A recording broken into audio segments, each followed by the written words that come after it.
تو اس کی نصیحتیں جو تھی اس کو کس طرح خاندان بچانے میں اور زندگی بچانے میں اس کے ساتھ رہا. جب ایک آخری نوالا جو ہے وہ اس نے جو آخری جو میل کا باکس تھا، جب اس نے اپنے خاندان کے ساتھ کھولا، اپنی بیوی کو بتایا کہ اسی طرح میرے مالک نے جو ہے وہ مجھے نصیحتیں کی، میں اسی طرح راستے میں سے بچا، تو اب آزمائش اور گناہ کا اس مثال میں آپ کو بڑا قریبی تعلق ملے گا. ہم نصیحتوں کو، ہم باتوں کو، ہم بڑوں کی باتوں کو بالکل پیچھے چھوڑ دیتے ہیں اور اپنی مرضی کرنا چاہتے ہیں، شارٹ کٹ لگانا چاہتے ہیں، کیوریس ہوتے ہیں، ہم غصے میں اپنے فیصلے کرنا چاہتے ہیں، ہم جذباتی طور پر ہم آگے بڑھنا چاہتے ہیں، ہمارا خون جو ہے وہ گرم ہوتا ہے. لیکن یاد رکھیے کہ بعض اوقات دنیا کی ہر چیز سے زیادہ قیمتی چیز جو ہے وہ نصیحت اور وہ خدا کا کلام ہوتا ہے جو ہمیں بچاتا ہے. جب وہ اپنے خاندان کے ساتھ بیٹھا اور وہ آخری جو میل باکس تھا وہ کھولا، تو اس میں اپنے خاندان کو سب کو بتایا کہ جی میں نصیحت لے کر چلا تھا، تو میں نصیحت ہی لے کر آیا، اس لیے تو میں آپ کے پاس آ گئی، ورنہ میں نے راستے پہ جو ہے وہ ہلاک ہو جانا تھا، مر جانا تھا، میرے ساتھ یہ واقعہ ہوا. تو چلو اب جو مالک نے آخری چیز مجھے دی ہے وہ کھاتے ہیں. اس نے کہا تھا کہ یہ جو میل اپنے خاندان کے ساتھ کھولنا. جب اس نے اپنے خاندان کے ساتھ وہ میل کھولی تو اس باکس میں اس کی سارے سالوں کی محنت کی اور بوجھ تھی. وہ پیسہ بھی اس کو مل گیا اور وہ نصیحتوں نے اس کو بچایا اور وہ پیسہ بھی اس کو مل گیا. اور اب اس بات کو میں کلام سے جو ہے وہ ٹیسٹیفائی کرتا ہوں. سلیمان سے خدا نے کہا کہ تو مانگ مجھ سے کیا مانگتا ہے. اس نے کیا مانگا؟ دولت نہیں مانگی. کیا مانگا؟ نصیحت مانگی. اس لیے کلام کی نصیحت پر، کلام کی باتوں پر توجہ دیتے ہوئے اپنی زندگی کو بسر کریں. یہ ہمیں بہت ساری آزمائشوں سے، جو روپیوں پیسوں سے ہم نکل نہیں سکتے، وہ نکالنے میں وہ نصیحتیں ہماری رہنمائی، وہ کلام ہمارے ساتھ جائے گا. تو کلام پاک کے مطابق آزمائش ہمیں اس آزمائش میں سے ایماندار کو اسپیشلی گزرنا ہوتا ہے. ایسا نہیں ہو سکتا کہ آزمائش نہ آئے. ایسے کہیے کہ نہیں آزمائش میرے تو نہ آئے. آزمائش کا آنا بہت زیادہ ضروری ہے. اب آپ پر ڈیپینڈ ہے کہ آپ کس راستے کا انتخاب کرتے ہیں. شارٹ کٹ لیتے ہیں، کیوریس ہوتے ہیں، جذباتی طور پر فیصلے کرتے ہیں. آپ کس راستے کا انتخاب کرتے ہیں یہ آپ پر منحصر ہے، یہ آپ پر جو ہے وہ ڈیپینڈ کرتا ہے. آزمائش کی طاقت جو ہے وہ ہمارے پرانے خیالات میں پائی جاتی ہے. اب یہ نہ سمجھے کہ آزمائش جو ہے وہ آنی ہے. ان آزمائش پر جو ہمیں آتی ہیں یہ اس کی بنیاد ہمارے اپنے پرانے خیالات اور پرانی عادات ہیں. ہم نے مسیح کو قبول تو کر لیا، ہمیں نجات تو مل گئی، لیکن ان عادات سے جو پہلے ہماری بری عادتیں تھیں، بری سوچ تھی، کیا وہ فوراً ہم سے جدا ہو گئی؟ ہاتھ دکھائیں، فوراً جدا ہو گئی، نجات ملی، لیکن وہ عادات ہمارے ساتھ ہی رہی. وہ عادات ہم سے جدا نہیں ہوئی، عادات ہمارے ساتھ رہی. اب یہ عادات، یہ پرانی باتیں، یہ پرانی خواہشیں اور وہ چیزیں، بری چیزیں جو ہمیں پسند تھی، وہی ہمیں اب اکساتی ہیں، وہی ہمیں جو ہے وہ آزمائش میں ڈالتی ہیں. اور ہر انسان اپنی ہی خواہشوں میں کھس کر جو ہے وہ پھنس کر جو ہے وہ آزمایا جاتا ہے اور گناہ کرتا ہے. یعقوب کا خط یہ کہتا ہے.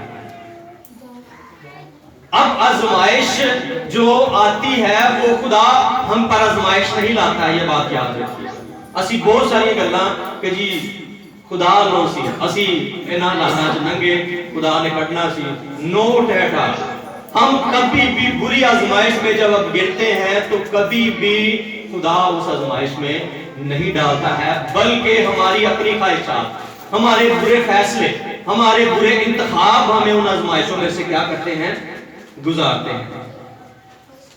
ہمیں جو ہے وہ ہماری بری باتیں، بری عادات ہمیں ان گناہوں میں کیا کرتے ہیں؟ پھنساتے ہیں. اور آزمائش ان پرانی طاقتوں، پرانی ہمارے جسم کی جو خواہشات ہیں اس کی بنیاد پر ہوتی ہے. ہم بعض اوقات ان آزمائشوں میں خدا کی برکتوں کو لطف اٹھاتے بھی ان آزمائشوں سے آگے گناہ میں گرنا شروع ہو جاتے ہیں. اس کی چند مثالیں میں آپ کے سامنے پیش کرتا ہوں. جسمانی آرام و سکون کاہلی میں بدل جاتا ہے. آرام و سکون صحیح ہے لیکن وہ کاہلی میں بھی بدل جاتا ہے. خاموشی دوسروں سے رابطہ منقطع کرنے میں بدل جاتی ہے. خاموشی دوسروں سے رابطہ منقطع کرنے میں بدل جاتی ہے، منافع حاصل کرنے کی صلاحیت حرص، طمع اور لالچ میں بدل جاتی ہے۔ یہ آزمائش ہے۔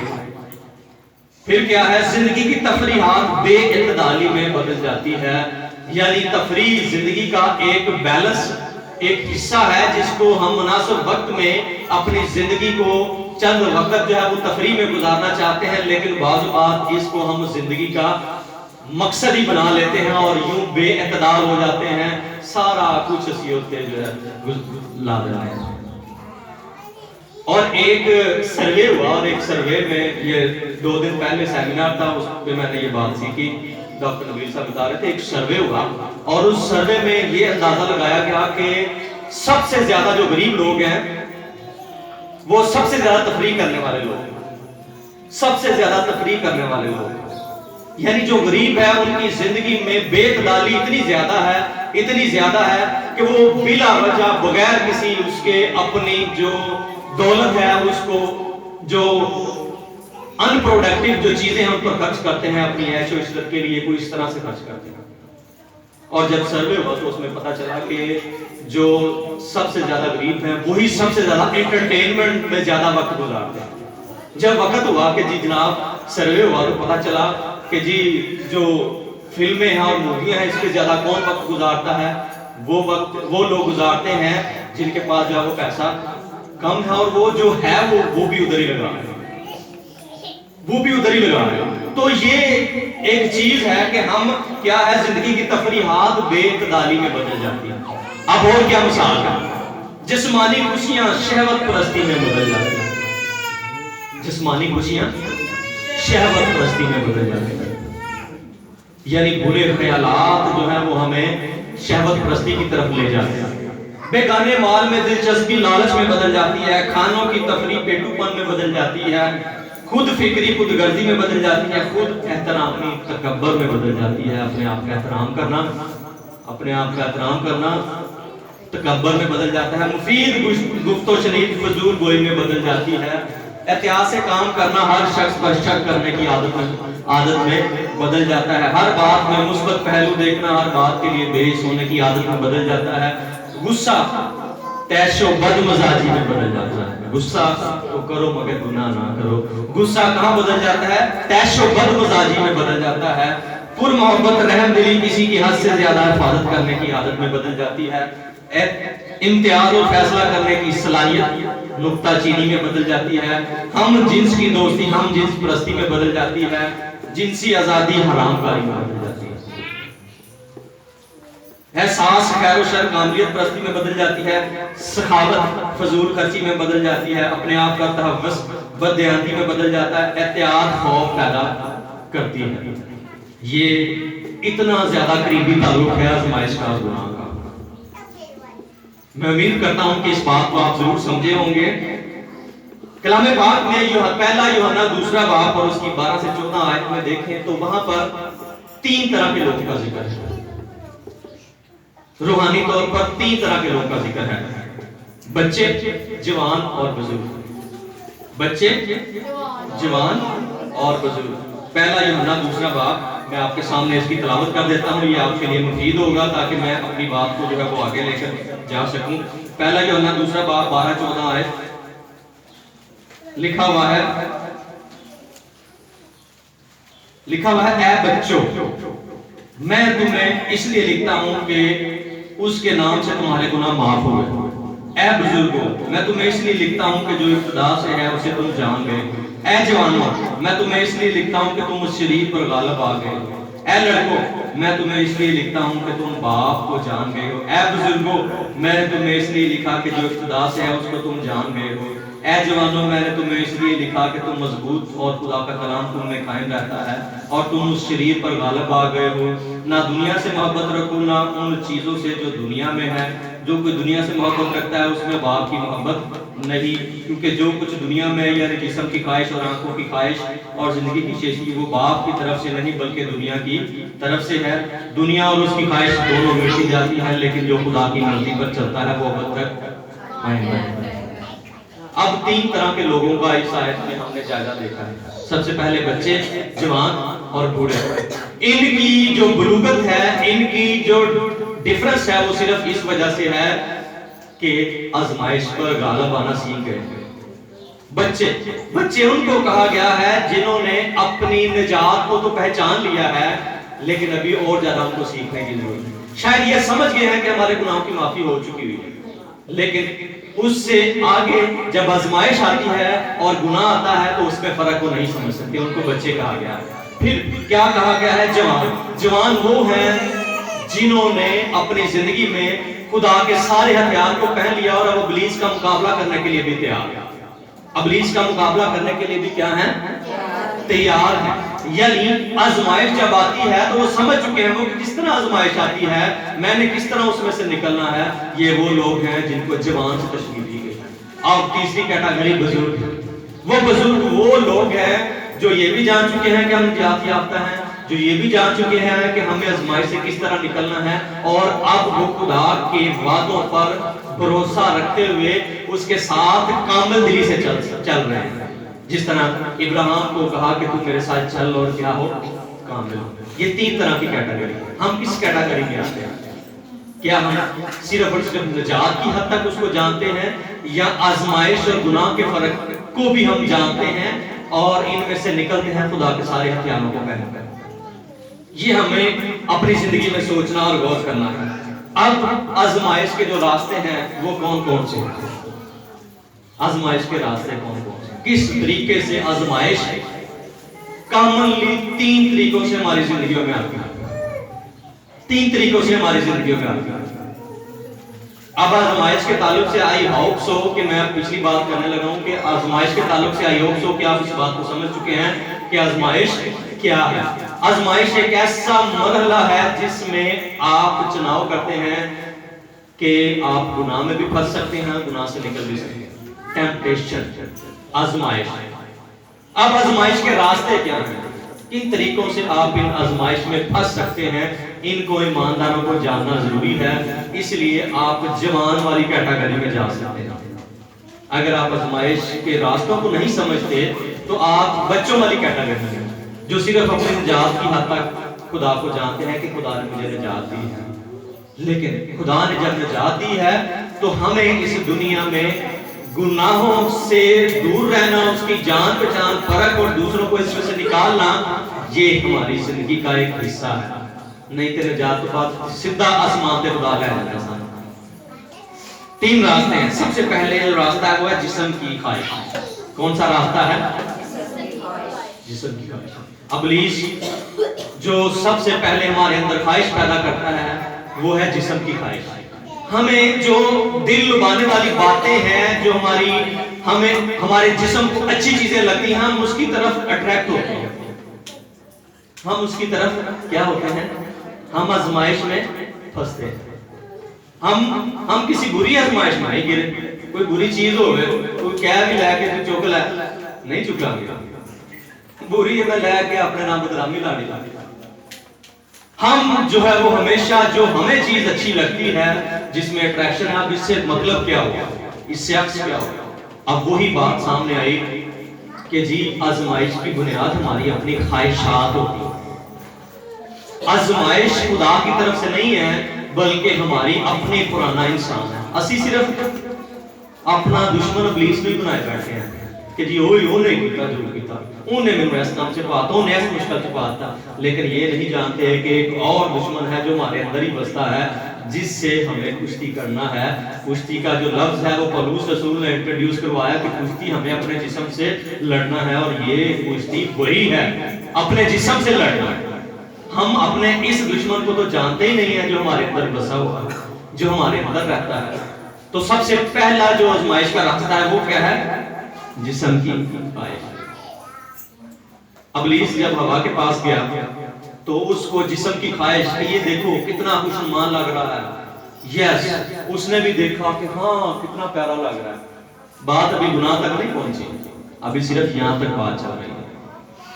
وہ اس کو اس بہکاوے میں لے کر آ رہا ہے، اور آزمائش کا جو میننگ ہے میں نے آپ کو بتایا ہے، بہکاوا، پھسلانا، گناہ کی طرف رغبت، ایسا کام جس کے طریقے سے آپ برے کام میں پھنس جائیں تو ابلیس جو ہے وہ ہوا کو دکھانے کے ذریعہ سے اس کے اندر جسم کی خواہش جو ہے وہ پیدا کی ہے، اور وہ جسم کی خواہش پیدا کرنے کے ذریعہ سے آہستہ آہستہ اس کی آنکھوں کو جو اچھا لگ رہا ہے وہ اس کی طرف راغب ہو رہی ہے، وہ اس کی طرف جا رہی ہے، اور وہ جسم کی خواہش پیدا جب کی ہے، اس کا کام صرف خواہش پیدا کرنا ہے، اس کا کام ہے ہماری پرانی بگڑی ہوئی انسانیت کو ابھارنا ہے، اور اس کو اس نے ابھارا، اور اس کو اس نے جو ہے وہ بہکایا، اور ہم میں اور ہوا میں کتنا زیادہ فرق ہے کہ وہ پہلے گناہگار نہیں تھی، پھر بھی وہ اس بہکاوے میں آ کر گناہ میں گری، اور ہم آلریڈی اس معاملے میں یعنی ہم پیدائشی طور پر موروثی طور پر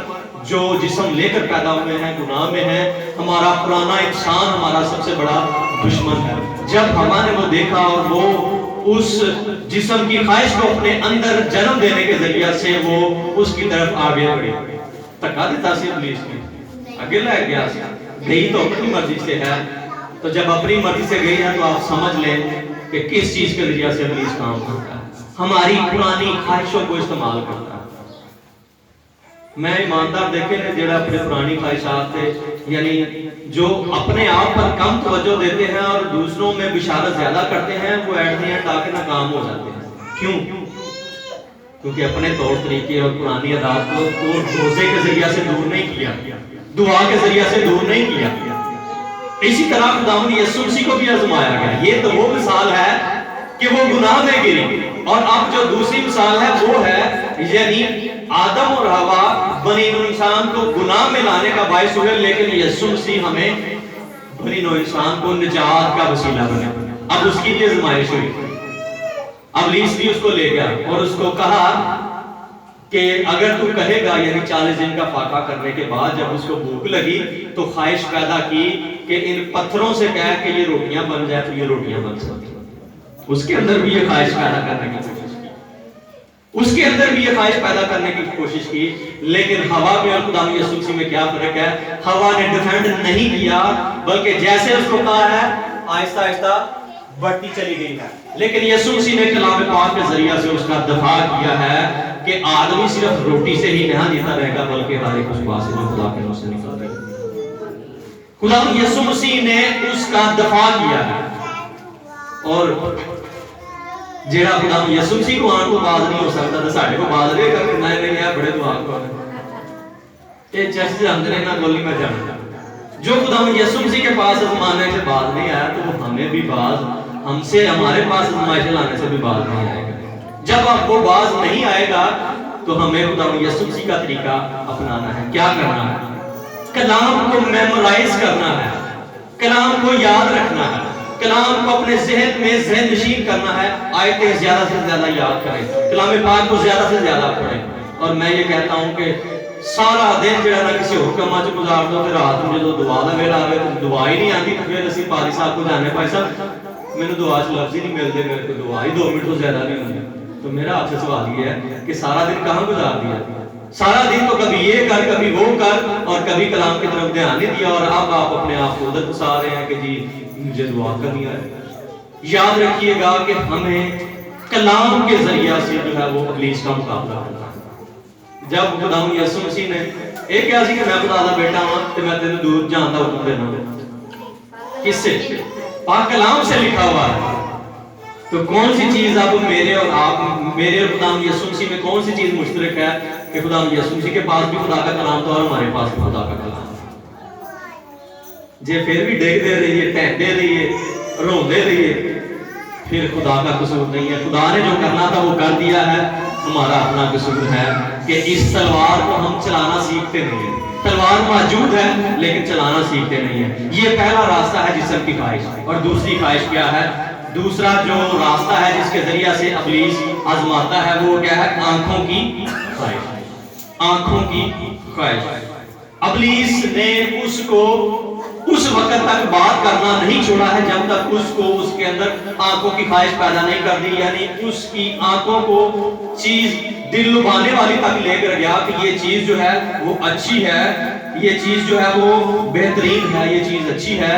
اس کو اس حد تک لے گیا اور اس حد تک لے گیا کہ اس کو اپنی آنکھوں کے دیکھنے پر خدا کے کہے سے زیادہ اچھا لگنا شروع ہو گیا۔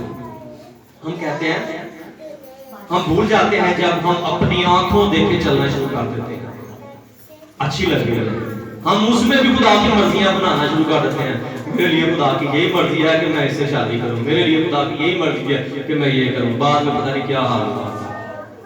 عزیزو، ہم اپنی خواہشات کو اور اپنی آنکھوں دیکھے کو جو ہے وہ اپنے خدا کے کلام کو بھی پسے پھس ڈال دیتے ہیں، اس کو بھی پیچھے چھوڑ دیتے ہیں اور اپنے آنکھوں دیکھے پر چلنا شروع کر دیتے ہیں، اور وہ پھل اس کو دیکھنے تک اور اس میں انٹرسٹ پیدا کرنے تک ابلیس اس کو آزمانے سے باز نہیں آیا اور بالآخر اس میں کامیاب ہوا. لیکن خداوند یسوع مسیح کو بھی آزمایا اور اس کو یہ کہا کہ تو اپنے آپ کو اس اونچے سے نیچے پر گرا دے تو کیا ہوگا کہ فرشتے آ کر اپنا جو ہاتھ ہے تیرے پاؤں کے نیچے کرتے ہیں. اس کو بھی بات نہیں آیا ہے، اور یہ آنکھوں کی جسم کی خواہش ہے، آنکھوں کی خواہش ہے جس کے ذریعہ سے وہ خداوند یسوع مسیح کو بھی آزمانے سے کیا نہیں آیا، بات نہیں آیا. تیسرا جو راستہ ہے وہ کیا ہے؟ زندگی کی شیخی ہے. زندگی کی شیخی کو عام الفاظ میں یہ کہوں، ابھی جو پہلا یوحنا میں ہم نے چیزیں پڑھی ہیں ان میں یہ تینوں باتیں شامل ہیں کہ آزمائش کیسے آتی ہے؟ جسم کی خواہش سے. اپنے جسم کی خواہش آپ کو کنٹرول کریں، آپ آزمائشوں میں کام کریں گے. اپنی آنکھوں کی خواہش پر کنٹرول کریں، آپ آزمائش میں کام کریں گے. اور اب تیسری بات جو ہے وہ زندگی کی شیخی ہے. زندگی کی شیخی سے مراد آسان الفاظ میں اپنی منزل کا خود تعین کرنا، اپنی منزل کا خود انتخاب کرنا، اپنے آپ پر خود حکمرانی کرنا. عام الفاظ وہ کیسے ہے؟ شیطان نے ہوا کے دل میں ڈالا کہ یہ تو جب پھل کھا لے گی نا تو تو خدا کی مانند، اس کی مانند نیک و بد کی پہچان کے جاننے والی بن جائے گی. یعنی اس کے اندر یہ خواہش پیدا کی تو خدا کی طرح بن جا. اس طرح بن جا، خدا کی طرح بن جا. خدا کی مانند بننے کی خواہش اس کے اندر جو ہے وہ پیدا کرنے کی کوشش کی. اور زندگی کی شیخی یہی ہے کہ اپنے اوپر کیا کرنا؟ حکمرانی بخشنا. یعنی کیا ہوا کہ اس کو یہ سمجھانے میں کامیاب ہوا کہ یہ درخت تجھے عقل بخشنے میں خوب ہے، اچھا ہے. اور اس درخت کو دیکھتے ہوئے اس نے اپنی زندگی میں یہ تیار کر لیا کہ میں، خدا یہ چاہتا ہے کہ میں نیک و بد کی پہچان کا نہ بنوں، تو اس نے کیا کیا کہ میں بنوں گی، میں خدا کی طرح بنوں گی. یعنی یہ خواہش اس کے اندر ان ہڈن پیدا ہونا شروع ہو گئی کہ یہ تو نیک و بد کی پہچان کا درخت ہے، میں خدا نے منع کیا ہے، میں اس میں سے چکھوں گی، میں اس کو کھاؤں گی تاکہ میری بھی عقل خدا کی مانند ہو جائے، بن جائے. تو اس نے اپنے آپ پر حکمرانی کرنے کو جو ہے وہ اس کا انتخاب کیا کہ وہ خود اپنی حکمران کو. پہلے کون تھا؟ خدا اس پر حکمران تھا، لیکن اب وہ اپنے آپ پر خود حکمرانی کرنا چاہتی تھی. تو یہ کیا ہے؟ زندگی کی شیخی ہے. خداوند یسوع مسیح کے پاس بھی ابلیس آیا اور اس کو یہ کہا ساری دنیا کی سلطنتیں دکھائی. کیا کہا کہ اگر تو مجھے سجدہ کرے تو یہ ساری دنیا کی سلطنتیں میں تجھے کیا کر دوں گا، دے دوں گا. بھائی اگر ابلیس دے ہی نہ سکتا تو کیا وہ یہ آزمائش رکھتا؟ یہ آزمائش چھوٹی نہیں تھی کہ ویسے ہی لکھا ہوا. ابلیس واقعی ہی اس دنیا کا اس وقت کا جو ہے وہ حاکم تھا. دنیا کی سلطنتیں وقتی طور پر اس کے ہاتھ میں تھیں اور اس نے خداوند یسوع مسیح کو آفر کی کہ یہ سارا کچھ جو دیکھ رہا ہے یہ میں تجھے دے دوں گا. اصل میں خداوند یسوع مسیح نے اس طریقے سے دنیا پر سلطنت حاصل نہیں کرنی تھی، بلکہ اپنی جان صلیب پر دینے سے کیا کرنی تھی؟ سلطنت حاصل کرنی تھی. یعنی شارٹ کٹ کا آپشن جو پہلے مثال میں ہم نے دیکھا، اس نے خداوند یسوع مسیح کے آگے شارٹ کٹ رکھا کہ بھائی مجھے سجدہ کر لے، یہ چیزیں تو حاصل کرنا چاہتا ہے، یہ ساری چیزیں میں ہی تجھے دے دوں گا. خداوند یسوع مسیح نے کہا کہ نہیں، تو اپنے خدا کو ہی سجدہ کر. آزمائشیں ہمیں خدا سے خود مختار زندگی بسر کرنا سکھاتی ہیں. اگر کوئی خیالات ہماری زندگی میں آئے اور ہمیں خود مختار زندگی بسر کرنے کی طرف راغب کرے تو بی اٹریکٹیو، دعا کریں. جو خواہش، جو بات ہمیں دعا کرنے سے دور لے کر جائے وہ خواہش ہمارا دشمن ہے. ہمیں اس سے دور ہونا ہے، ہمیں اس سے ہٹنا ہے، ہمیں اس سے دور ہٹنا ہے اور اس سے بچنا ہے جو ہمیں دعا کرنے پر مجبور کرے. اسی دعا کرانے آگے پائی صاحب میرا دعا کرتے آج کل دل نہیں کر گیا. ہم پائی صاحب کے پاس بڑی جلدی چلے جاتے ہیں، یہ نہیں سوچتے کہ سارا دن کیتا کی ہے. کوئی ایسی بات، کوئی ایسی چیز، کوئی ایسی سوچ جس کو اپنے دل میں ہم جگہ دے چکے ہیں، وہی ہمیں اب وہ کام نہیں کرنے دے رہے، وہ ہمیں خدا کی طرف لگ جانے نہیں دے رہے۔ اور میں بہترین نصیحت یہ کروں گا کہ دعا بھی کروائیں، لیکن اس سے پہلے غور کریں کہ کون سی ایسی بات مجھ سے ہو چکی ہوئی ہے جس کی وجہ سے اب میرا دل جو ہے اس طرف راغب نہیں ہے۔ تو پہلا کرنتھیوں 10واں باب 13 ہے جو ہم نے پڑھی ہے، وہاں پر نکلنے کی بھی راہ ہے۔ لکھا ہوا ہے کہ انسان ایسی آزمائش میں پڑا ہی نہیں، بلکہ لکھا ہوا ہے کہ خدا اس میں سے نکلنے کی راہ بھی ہمارے اندر کیا کر دے گا؟ پیدا کر دے گا۔ تو جہاں پر نکلنے کی راہ، جہاں پر آزمائش آتی ہے یعنی ذہن میں، تو وہاں پر ہی نکلنے کی بھی راہ ہے۔ ہمارا ذہن جو ہے وہ بیٹل فیلڈ آف مائنڈ ہے، ہمارا ذہن دماغ جو ہے اس میں ایک جنگ لڑی جا رہی ہے، دو بادشاہتیں یہاں پر آپس میں جو ہے وہ لڑ رہی ہیں جس کا ہم نے مقابلہ کرنا ہے، اور یہاں پر اگر آزمائش آ رہی ہے تو یہی نکلنے کا راستہ ہے، یہی سے ہم نے نکلنا ہے، اور ہمیں خدا ان کے کلام پاک کو اپنے دل اور اپنے ذہن میں اس کی جگالی کرتے رہنا ہے۔ اور اگر ہم اس کو نہ روکیں گے اور آزمائش ہماری زندگی میں حاوی ہوتی جائے گی تو ہم کیا کریں گے؟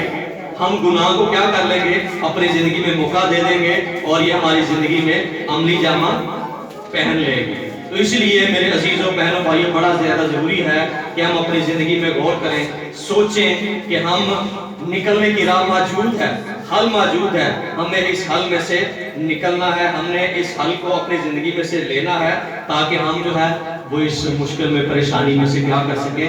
نکل سکیں۔ ہر آزمائش کا جو ہے وہ حل ہے۔ اب ایک نصیحت ہے، وہ غور کیجئے گا۔ دوسرا کرنتھیوں 10واں باب اور اس کی 5ویں آیت میں کیا لکھا ہوا ہے؟ دوسرا کرنتھیوں میرے ساتھ دیکھیے گا، دوسرا کرنتھیوں اس کا 10واں باب 5ویں آیت میں لکھا ہوا ہے، آزمائش پر غالب آنے کا بہترین طریقہ۔ یہ آیت اپنے ساتھ آپ لے کر جائیں۔ کیا لکھا ہوا ہے؟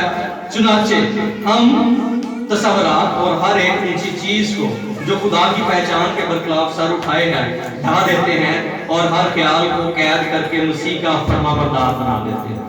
ہاللیلویہ۔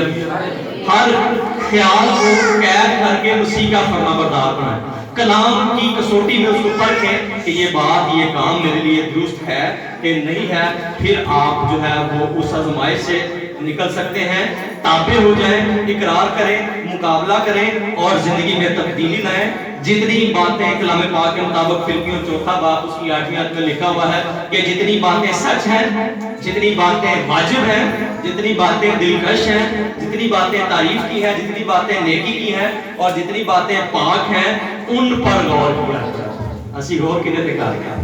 ہم کون سی باتوں پر غور کرتے ہیں؟ بری باتوں پر تو آزمائش ہمارے دروازے پر کھڑی ہوئی بیٹھی۔ اس لیے ہماری نصیحت، ہمیں نصیحت یہ کی گئی ہے کہ جتنی باتیں سچ ہیں ان پر غور کریں، اور سچائی خدا کا کلام ہے۔ ہر خیال کو قید کر کے کیا کر دیں؟ مسیح کا فرما بردار بنا دیں۔ اب اس کتاب میں جس سے میں نے یہ میسج دیا ہے، ایک گواہی میں آپ کے سامنے، اس گواہی کو آپ کے سامنے پڑھنا چاہتا ہوں، اور آزمائش ہمیں کہاں تک لے جاتی ہے ذرا اس پر غور کیجئے گا۔ یہ خصوصاً نوجوان بھائیوں کے لیے ہے، اور نوجوان بہنیں بھی ان پر غور کریں سبھی، اور یہ مجھے اس لیے جو ہے وہ ضروری ہے تاکہ ہم اس کو جانیں اور پرکھیں کہ کس طرح سے ابلیس ہماری زندگیوں میں کام کرتا ہے۔ گواہی یہ ہے کہ میری پرورش ایک ایسے گھرانے میں ہوئی جو بظاہر ٹھیک ٹھاک تھا۔ میرے والدین مسیحی تھے اور کلیسیائی سرگرمیوں میں حصہ لیتے تھے اور اظہار محبت کے لیے بہت کچھ کرتے تھے۔ جب میں عمر شباب کو یعنی جوانی کو پہنچا تو دوسرے لڑکوں کی طرح جنسی باتوں میں دلچسپی لینے لگا۔ میرے والدین نے اس سلسلہ میں میری رہنمائی نہیں کی۔ میں نے جو کچھ بھی سیکھا وہ گھر میں پڑھی ہوئی ایک کتاب سے پڑھ کر سیکھا۔ میں نے اس کتاب سے بری عادتیں سیکھ لی اور جلد ہی ان کا غلام بن گیا۔ کہاں پہ بات جا رہی ہے؟ بعد ازاں میں فحش جنسی تصاویر دیکھنے کا بھی عادی ہو گیا۔ میں جنسی روی کا مواد خریدنے کے لیے جن دکانوں پر جاتا، انہوں نے کبھی اس بات کی فکر نہ کی کہ وہ ایک ہائی اسکول کے بچے کو خراب کر رہے ہیں۔ میں نے اپنی ایک چھوٹی سی دنیا آباد کر رہی تھی، یعنی پرائیویسی۔ تنہائی میں کیا کرتا ہے، ہمیں دیکھنا ہے کہ ہمارے بچے کیا کرتے ہیں، کہاں پر ان کا انٹرسٹ ہے، کس چیز کو پڑھتے ہیں، کس چیز کو دیکھتے ہیں، ہمیں دیکھنا ہے۔ اگر آج ہم یہ نہیں کریں گے تو یہ آزمائش گناہ کی شکل میں ہمارے سامنے بہت بڑا رزلٹ لے کر آئے گی۔ کیا لکھا ہوا ہے؟ میں نے ایک چھوٹی سی دنیا آباد کر رکھی تھی۔ جہاں تک میری ظاہری زندگی کا تعلق ہے، میں ایک مسیحی بچہ تھا۔ یہ امریکہ کی جو ہے وہ ایک بک ہے جس میں ڈاکٹر ٹی اینڈرسن نے یہ گواہی جو اس کے پاس پہنچی تھی وہ لکھی ہے.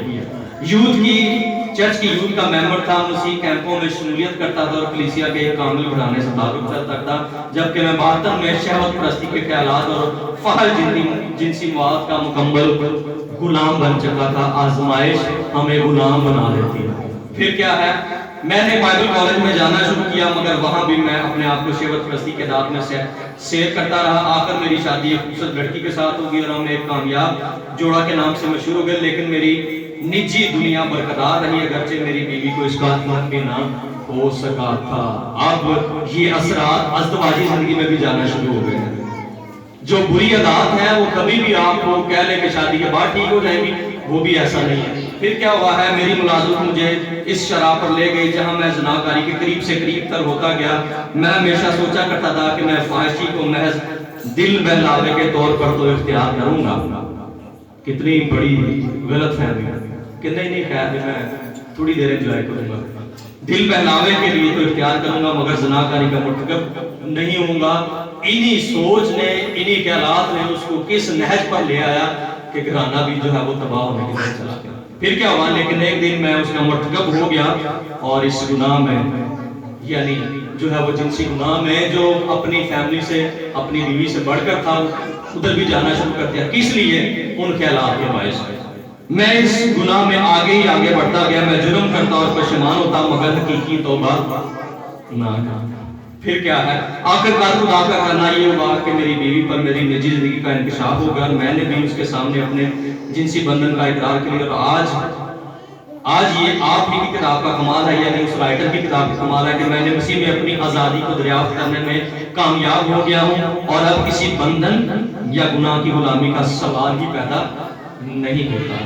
اگر زندگی کے کسی نہج پر آپ پہنچ چکے ہیں تو ابھی بھی موقع ہے, نکلنے کی راہ ابھی بھی موجود ہے, ابھی بھی موجود ہے. آئیں اپنی آنکھیں بند کریں, سروں کو جھکائیں گے اور اپنی زندگی میں تھوڑی دیر سوچیں گے, غور کریں گے.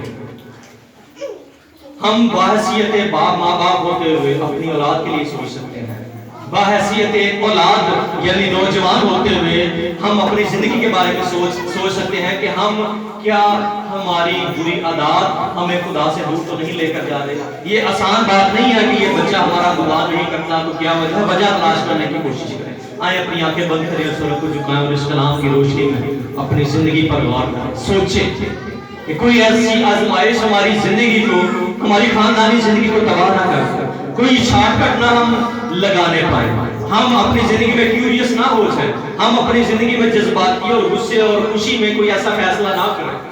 عزیزوں, بہنوں, بھائیوں, یہ وقت ہے سوچنے کا. غور سوچیں, غور کریں اپنی زندگی میں.